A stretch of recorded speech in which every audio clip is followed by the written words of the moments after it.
આપનું સ્વાગત છે. આગળ વાત કરીએ તો બનાસકાંઠાના અમીરગઢના ગામોમાં ઈંટોના ભઠ્ઠા પર રહેલા ખચ્ચર પર મોટી ઘાત આવી પડી છે. અંદાજિત 112 જેટલા ખચ્ચરોમાં ગ્લેન્ડર નામનો રોગના લક્ષણો દેખાયા છે, જેથી પશુપાલન વિભાગ દોડતું થયું છે. જોઈ આ રિપોર્ટમાં.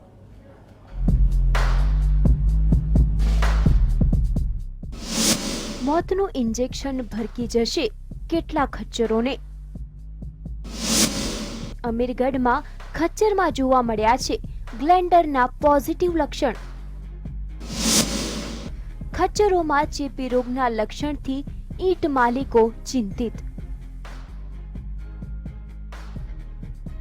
બનાસકાંઠાના અમીરગઢમાં ઈંટના ભઠ્ઠા પર રહેલા કેટલાક ખચ્ચરોમાં ગ્લેન્ડર નામનો વાયરસ સંબંધિત રોગ જોવા મળતા પશુપાલન વિભાગની ઊંઘ ઉડી ગઈ છે. રોગગ્રસ્ત એક પશુના સંપર્કમાં આવવાથી ફેલાતો હોવાથી પશુપાલન વિભાગ ઉપરાંત ભઠ્ઠા માલિકો ચિંતિત બન્યા છે. હાલ તો આ રોગને મૂળમાંથી ડામવા માટે પશુપાલન વિભાગે પોઝિટિવ જોવા મળેલા 3 કેસને લઈને 3 ખચ્ચરોને ઇન્જેક્શન આપીને મોત આપ્યું છે.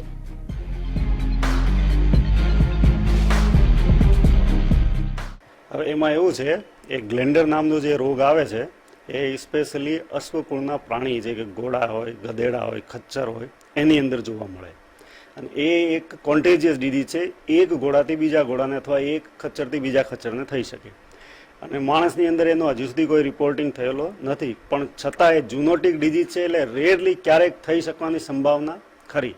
આપણે અમીરગઢ તાલુકાની અંદર જે ઈંટવાળાના જે ભઠ્ઠા છે, જે મોસ્ટલી યુપીથી લોકો આવતા હોય ઈંટવાળા ઉપર કામ કરવા માટે, એ સાથે ખચ્ચર લઈને આવતા હોય છે, બરાબર, એની અંદર એ રોગ જોવા મળે. ગ્લેન્ડર નામના વાયરસથી થતા આ રોગમાં ચેપી પશુના સંપર્કમાં આવવાથી બીજા પશુને તરત જ આ રોગનો ચેપ લાગે છે, જેનો ચેપ માણસને પણ લાગી શકે છે.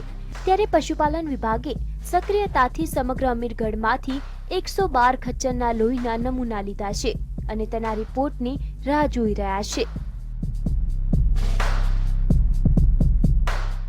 ટોટલ આપણે અહીંયા 112 સેમ્પલ ખચ્ચરના કલેક્ટ કરી અને લેબોરેટરી માટે તપાસ માટે મોકલ્યા.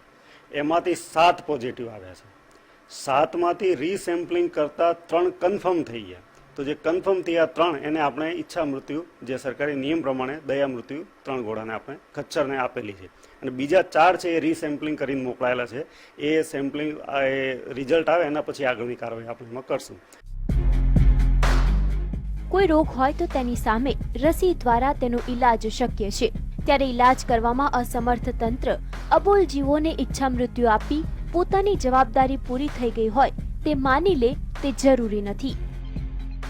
નરેશ ચૌહાણ, GSTV, બનાસકાંઠા.